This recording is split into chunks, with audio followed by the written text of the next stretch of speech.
اب وہ نورین رو رہی ہے، نورین رو رہی ہے، وہ رو رہی ہے۔ السلام علیکم بھائی، نورین رو رہی ہے اور بہت دھاڑے مار مار کر رو رہی ہے۔ یہ کہنا ہے نون لیگی ترجمان سمجھے اور مانے جانے والے حسن ایوب صاحب کا۔ اب یہ نورین کیوں رو رہی ہے؟ نورین اس لیے رو رہی ہے کیونکہ تحریک انصاف نے انٹرا پارٹی الیکشن میں اسے پوچھا نہیں اور چیئرمین گوہر علی خان صاحب کو بنا دیا۔ نورین اس لیے بھی رو رہی ہے کیونکہ پشاور ہائی کورٹ نے تحریک انصاف کو بلے کا نشان واپس کر دیا۔ نورین اس لیے بھی رو رہی ہے کیونکہ عمران خان کی پارٹی توڑ دی گئی، اسے جیل میں ڈال دیا گیا، عمر قید اور سزائے موت سے ڈرایا گیا، جان لیوا حملہ ہوا، فیملی کو پریشان کیا گیا، غداری اور بغاوت کے مقدمات بنائے گئے، 90% الیکٹرانک میڈیا کو عمران خان کے خلاف استعمال کیا گیا، ثابت کرنے کی کوشش کی گئی کہ وہ کرپٹ ہے، چور ہے، ملکی سالمیت کے لیے خطرہ ہے، لاڈلا ہے، عوامی طاقت سے نہیں آیا تھا، پروجیکٹ تھا۔ الیکشن میں لیول پلینگ تو چھوڑو، پلینگ فیلڈ بھی نہیں دی جا رہی، لیکن نتیجہ کیا نکلا؟ عمران خان کے مخالف سمجھے جانے والے صحافیوں کی زبانی سن لو۔ جاوید چودھری صاحب کہتے ہیں کہ عمران خان کے قد میں روز 2 فٹ اضافہ ہو رہا ہے اور یہ قد اگر اسی طرح بڑھتا رہا تو کسی دن عمران خان جیل کی چھت پھاڑ کر باہر نکل آئے گا۔ وہ مزید کہتے ہیں کہ آج عمران خان 2018 سے بھی کئی گنا زیادہ بڑا دیو بن چکا ہے، سیاسی جماعتیں اور طاقت کے ماخذ بھی اکٹھے ہو کر اس کا مقابلہ نہیں کر پا رہے، اسے لانے کا آپریشن بھی بھونڈا تھا اور نکالنے کا پلان بھی۔ بھائی اگر لایا ہی گیا ہوتا تو پھر عمران خان کا وہی حال ہوتا جو نواز شریف کا ہے۔ اس کو دیکھ کر جبری شادیاں یاد آ جاتی ہیں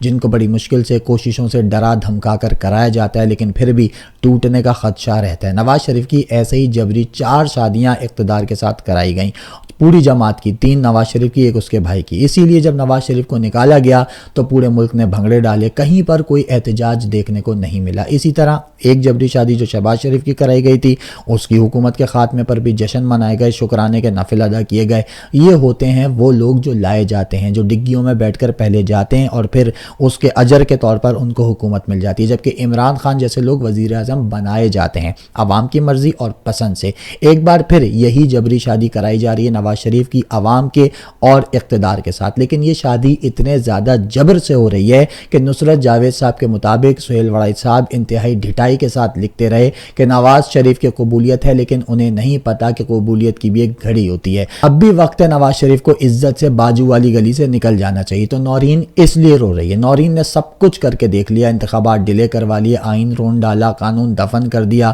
دن دہاڑے جو دنگا پن نورین نے دکھایا پاکستان میں، اس کے بعد وہ سمجھ رہی تھی کہ کامیابی مل جائے گی لیکن ٹکے کا فائدہ نہ ہوا، البتہ نورین کی عزت ٹکے کی رہ گئی۔ اب کیا کرے نورین؟ اور دوسری بات، حسن ایوب صاحب جس کو نورین کا غم کھایا جا رہا ہے، کیا یہ اس کے باپ کا پاکستان ہے؟ 24 کروڑ لوگوں پر نورین کو ترجیح کیوں دی جائے؟ نورین اپنے ساتھ جہیز میں نہیں لائی تھی پاکستان بھائی، ہمارے آباء و اجداد نے قربانیاں دے کر حاصل کیا تھا۔ تو نورین باجی آپ روتی رہیں یا پھر توبہ کر لیں، عقل کے ناخن لیں، اپنی غلطیاں سدھاریں، عمران خان سے بیٹھ کر بات کریں، کوئی حل نکالیں۔ مجھے یقین ہے نورین باجی کہ عمران خان سے جب آپ بات کریں گی تو وہ ان کی بھی عزت رکھ لے گا اور کوئی نہ کوئی حل بھی دے گا، کیونکہ عوام تھک چکے ہیں، بار بار کا استحصال، بار بار وہی چہرے، بار بار وہی بیانیے، وہی رونا، وہی قرضے، وہی نظام۔ کہتے ہیں سوائے اللہ کے ہر چیز فانی ہے، ہر شے کی ایکسپائری ڈیٹ ہے۔ تو نورین باجی کو یہ سمجھ جانا چاہیے کہ اس نظام کی، ان تجربوں کی، ان چہروں کی، ایسی سیاست اور صحافت کی ایکسپائری ڈیٹ آ چکی ہے۔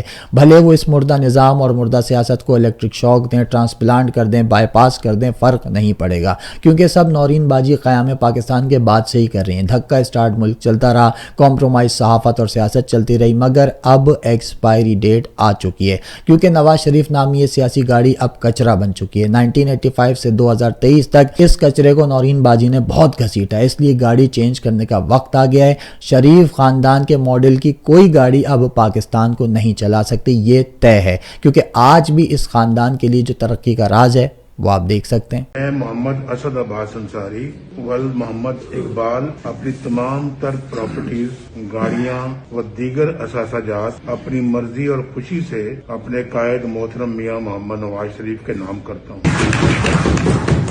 لندن میں بھی آپ سے وعدہ کیا تھا، دستخط کیے ہوئے ہیں اور اٹیسٹ کروایا ہوا سارا، یہ سارا ڈاکومنٹ نہیں ہے اور پھر اوپر او مائی گاڈ، 24 کروڑ لوگوں کی ایٹمی ریاست جس خاندان کو دی جا رہی ہے اس کی میٹنگز کی یہ حالت ہے۔ او مائی گاڈ، یعنی نواز شریف کے کارکنان بھی جانتے ہیں کہ اس کی خوشی کس چیز میں، کیا بات نواز شریف کو اور اس کے خاندان کو سب سے زیادہ پسند آئے گی، اور آج 2023 جیسے جدید دور میں یہ لوگ بنائیں گے پاکستانی قوم کو ایک مضبوط قوم۔ یہ لیڈر ہے، اگر اس کی جگہ عمران خان ہوتا تو سوچو اس کا کارکن کیا کہتا کہ میں نے اپنی تمام جائیداد، گاڑیاں، سب کچھ شوکت خانم اسپتال کے نام کر دیا، یا میں نے اپنی جائیداد کا آدھا حصہ لنگر خانوں اور پناہ گاہوں میں موجود غریبوں کے نام کر دیا، یا میں اپنی کمائی میں سے کچھ حصہ ہیلتھ کارڈ پروجیکٹ کے لیے وقف کرتا ہوں۔ تو میرے بھائی یہ نظریاتی جنگ ہے۔ آج بھی نواز شریف اپنی ذات کا غلام ہے، آج بھی نواز شریف کے لیے اپنی ذات سب سے زیادہ اہم ہے۔ وہ کہتے ہیں نا کہ بات کرنے والا یہ دیکھ کر بات کرتا ہے کہ سامنے بیٹھا کون ہے۔ اگر کرپٹ سے بات کرتا ہے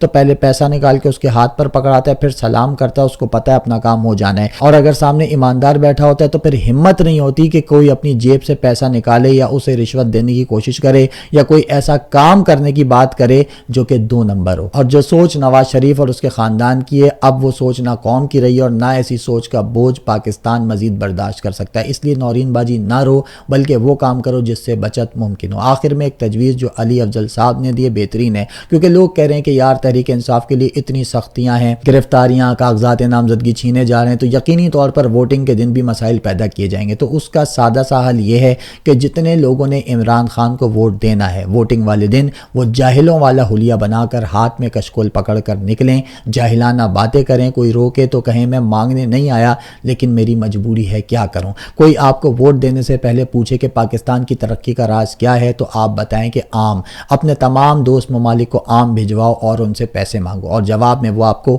کیلا پکڑا دیں گے۔ یہی اصل ترقی ہے، مفت کے مجرے، بریانی اور قیمے والے نانی اصل خوشحالی ہے۔ بس پھر وہ آپ کو نہیں روکے گا، وہ سمجھ جائے گا کہ آپ کا تعلق کہاں سے اور آپ نے ووٹ کس کو دینا ہے۔ مشکل آسان، آپ ووٹ اس طرح عمران خان کو بھی دے سکیں گے، کیونکہ انتخابات فیصلہ کن ہیں، یہ تاریخ اور تقدیر دونوں بدل سکتے ہیں۔ یہی آخری جنگ ہے، یہی سب سے بڑا احتجاج ہے، یہی اپنے خلاف ہونے والے ہر ظلم کا بدلہ ہے، یہی نا انصافی کے خلاف جہاد ہے۔ اس لیے ووٹ ضرور دیں، چاہے جسے بھی دیں، اور ووٹ دینے کے بعد اپنے ووٹ کی حفاظت بھی کریں۔ جانے سے پہلے میں اپنی عدلیہ کی توجہ بھی ملک کے حالات کی طرف دلانا چاہوں گا۔ اعتزاز احسن کی زبانی کہ جس طرح کا سلوک یہ حکومت کر رہی ہے اپنے نظر بندوں اور قیدیوں کے ساتھ، وہ بڑا تشویشناک ہے، اور خواتین کے ساتھ خدیجہ شاہ کو اور صنم جاوید کو جس طرح وہ اب کوئٹہ لے گئے، یہ ایک انہوں نے نیا کام کیا ہے، پہلے کبھی نہیں ہوا تھا۔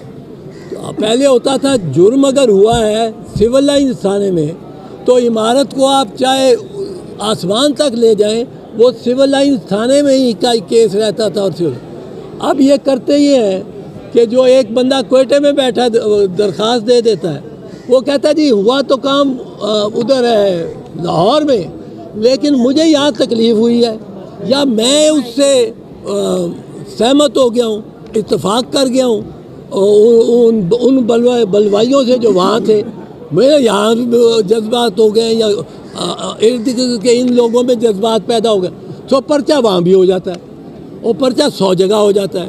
اعظم سواتی کو اٹھائے لیے پھرتے ہیں، اسی طرح دیگران کو لیے پھرتے ہیں۔ یہ ایک نئی چیز، یہ ممکن نہیں ہے، نہ تعزیرات پاکستان کے تحت، نہ فوجداری ضابطہ فوجداری کے تحت، یہ ممکن نہیں ہے۔